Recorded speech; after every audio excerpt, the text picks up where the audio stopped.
researchers say that you need on average about $10,000 for the first year of your baby's life. Do you really think that's true? Welcome to the first part of our baby registry checklist review.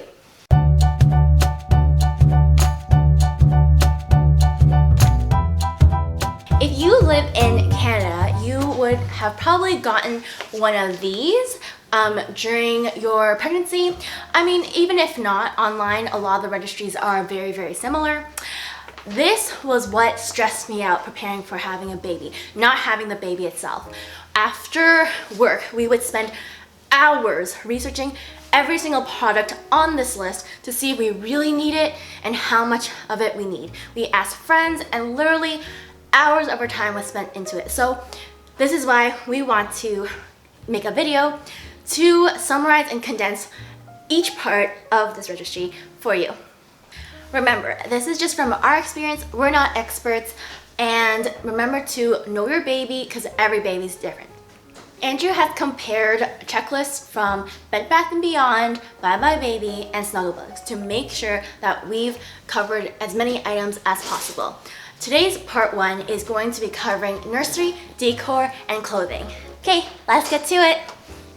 First, bassinet or crib, or both. At first, I was thinking with a minimalist point of view, maybe just a crib will do. But a friend was so gracious to lend us her bassinet, and I would totally recommend having one, even though it's a super short-lived item. Our baby is pretty big, and or he grew really fast, so he outgrew it by 2.5 months. But most babies could even use it up until 6 months. So I would recommend it because during the first month of life, there is so much picking up and bringing up the baby that you do not want to have to bend over a high rail of a crib. Usually the crib's about, I guess, this high, right? Especially if you had a C-section. So a bassinet is essential. You're picking up your baby like 10 times a night. You do not want to need to walk and bend and walk and bend. Also, a bassinet is portable, so you can bring it right up beside your bed. It was especially useful during the nights when things would change. I might have to go to this side of the room or that side of the room. Our bassinet can easily be dragged anywhere on the carpet. I know some bassinets are pretty pricey up there where they can sway the baby and have different settings. We had one with none of those bells and whistles and it was fine. However, if you do want to try one and you had one really fussy baby in the past and you want to try a more expensive bassinet, by all means. But I'm just letting you know, we had a beautiful bassinet but without all those functions, and it worked out for us. I do want to make a note though. One thing about the bassinet that I did not like was that it did not have a breathable mattress. It was one of those waterproof ones, but mainly just like vinyl or plastic, whatever it was. Our baby is super hot, like in temperature, and he sweat a lot, especially overnight. So what happened was that he would keep grunting and waking up around 3 or 4 a.m. and I did not know why until maybe about a month and a half in. I realized his back was always sweaty and he at that time couldn't move out of that position. So finally we got a mattress that was breathable and waterproof for his crib, and once we moved him there, his sleep was so much better. Quick tip for the crib, there are several different types, but the one we got is a transition one so that hopefully he can continue to use it as a toddler because one of the sides will come out. Next, we have valance, the dust ruffles, and the matching quilt. So going with the minimalist side of things, we did not get all those things. However, if you really want a matching set and make the nursery look so pretty, then go right ahead. Next, mobile. So this is definitely an item that you can cut if you want to cut costs. There is research that it will actually hinder the baby sleeping. I've always wondered, why do you want them to look at toys when they're trying to sleep? So we skipped out on this item and I don't regret it. Second, dressers and hutches and storage units. Of course, you need to have places to store all your baby things, so find the one that works for you. We just worked with what we've got. We had a lot of shelves and that was fine. Just want to note that we raised Caspian the first several months of his life in a basement, And if you would like to see our unconventional nursery, comment on the section below. Next, baby hangers and hampers. So we used any old hamper. Baby hangers, I honestly don't know if you would want to hang up your baby clothes. For me, folding clothes is just faster, and it worked out with our nursery better. And there's a less cost without needing to buy that hanger. Next, changing tables and changing pads and liners. So again, our nursery was a little bit unconventional. We found out that we don't actually need a changing table. We had shelves that actually fit the changing pad perfectly, and it was safe. We tested out the weight and everything. So if you don't have that type of surface, by all means, changing tables are not that expensive. I know that there is a one for $100 at IKEA, so that's a great option. We also got our changing pad used, like it was really lightly used. It was basically brand new, maybe for like $12. So you can definitely find those around. Next, diaper stackers and pails. Diaper stackers are basically just a bag to hold your diapers. So if you need that space, go ahead. Diaper pails, we don't actually have, we went back and forth on this so much. If you're gonna buy a diaper pail, it basically helps trap the smell in, and it also has like a fragrance thing to help the smell as well inside the pail. We didn't find that we needed it. We have something that traps, is like a garbage can with a top downstairs in the nursery. If we're changing him upstairs, it's literally a plastic bag in a plastic bucket, and we have no smell issues. However, I want to clarify that we use cloth diapers, so about 50% of the time, which means that we have a lot less disposable diapers being thrown out. So you might want to consider that. Next, glider and Ottoman. So I really did consider buying a glider or, a rocking chair for breastfeeding, but when it came down to it, I realized that maybe I'll just try it out without the glider and Ottoman first and see if I really needed that item. We had several couches that worked, and so after breastfeeding for several weeks, I realized that wasn't a necessary purchase for us. We tried to look online originally for the glider or rocking chair, but there weren't that many options that looked nice, and if we did want a nicer glider, it was quite expensive, and honestly, we just didn't need another piece of furniture in the house.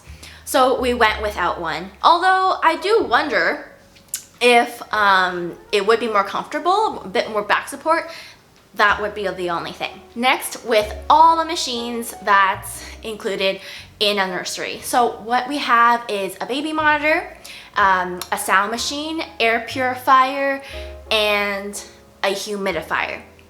So first, with a baby monitor, we went for a super simple $40 Wise camera, and I don't regret it. There are baby monitors that do like another step up, which monitors the heart rate of the baby to kind of make sure they're doing fine, they're still alive. Before actually having Caspian, while we were preparing, I just thought that seems a bit over the top. However, after having him, I can see why parents might want that. During the first month or so of life, you do worry kind of more often about their well-being, especially when they're sleeping. There are nights where I would have the temptation of just like getting up just to make sure he's still breathing. So I can see why people want items such as the Owlet. However, we have the Wise camera and it's worked out really good for us. You can see him on your phone, your baby on your phone. You can hear the noises that he makes, and you could talk to them. Not really that you need to, but that's another function. Clothing! So let's start with these guys. These are the bodysuits with the little snap buttons on the bottom. There is another type called the side snap tees. So both these kinds have both short sleeve and long sleeve. The side snap tees are known to be helpful, especially in the newborn stage, because the snaps are on the side, and so it wouldn't really irritate the belly button area when you're sliding the shirt through the head. It'll be like just snap on the side. That's to say, we didn't even have any side snap tees, but we're okay. Then next, we have footies and gowns. So first of all, footies means they have the foot covered. We literally had to Google this before being parents. So here we have the difference between snap buttons and zippers. It is ideal to have zippers because they're a lot more convenient. Also, there are types with two-sided zippers, meaning you can open them from the bottom up as well, which is very convenient for changing diapers.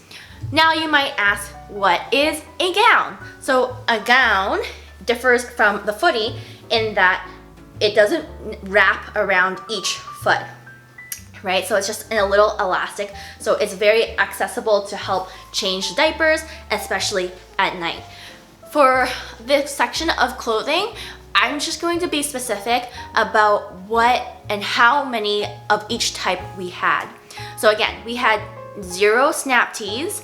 We had about 3 to 5 regular bodysuits that were short sleeve. These are, again, newborn size, so 0 to 3 months I'm talking about. For gown, we just had 1, and footies, we had 2. So clearly we did not have a lot of newborn clothes because we had more clothes in the later stages of life. And thank goodness we decided to do that because Caspian did indeed end up being a boy that grew up very fast. So the 0 to 3 month clothing, he really just wore about a month, maybe a month and a half long. And then he just went right into the next sizes. Next, we have an honorable mention that might not be on the registry. It is Andrew's favorite type of clothing. It is the romper. So it's just really cute because instead of having a bodysuit that has, I guess, the area where you can see the full thigh, it has nice little booties on the bottom, and it just makes for a really cute outfit. And it's easy to wear as well because the bottom opens to change the diaper. Next, we have swaddles, or they call receiving blankets. They might recommend 6 to 8 swaddles. We had 3. It was great. Second, wearable blankets or sleep sacks. If you have done any research at all or went to any of the hospital training sessions, I guess you could say workshops, you would know that newborns and babies can't really wear blankets because it's a choking or suffocating hazard, and so they need wearable blankets or sleep sacks. The hospital gave us one for the newborn. We also had 2 more sleep sacks that I didn't buy, I actually made them myself, but we had 2 extra ones. So in total, 3 that would have worked for the newborn stage. However, we really just used that one from the hospital, and then other times we swaddled him because we had our newborn during the summer, so we didn't need him to be that layered. We had the 2 other sleep sacks for a larger size for beyond 3 months. Next, pants. It might be recommended about 4 to 8 pairs of pants. To be honest, we had 0 because pants are a hassle to put on for a newborn. If you have bodysuits, if you have footies, if you have a swaddle, that already covers their legs pretty well. You probably don't need pants for the first 3 months. Then coming home outfit. It just means you have enough clothes to bring to the hospital or wherever you're giving birth. It could be a onesie or a gown, or even just a onesie plus the swaddle that the hospital gives you, or a newborn. So that should be enough. Next is seasonal clothing. We had almost none for seasonal clothing in our baby registry because you don't really know how fast your child will be growing by the time, say, the winter comes, or by the time he or she can swim. So I would say hold off on that for your registry. However, it might be smart to have 1 or 2 winter jackets in your predicted timeline of size, just in case, because it could get cold really fast. Now we have mitts. We actually didn't have any mitts besides the one that my sister made. However, I would just recommend finding a gown or another outfit that have these cuffs. They're a lot easier to work with. So all you do is invert this little area and it will cover up their little hands. Because the time that they will scratch themselves is usually at bedtime anyway. So these gowns are great for bedtime, can cover the hands, and it's easy access. And of course, for decor, you can do whatever you like. I would like to mention that most of the time for a newborn, you would probably be sleeping in the same room as them. So theoretically, you actually have some time to set up your real nursery, because the first couple of months of life, they will be probably sleeping with you in your room. That's it for our first part series of our baby registry checklist review.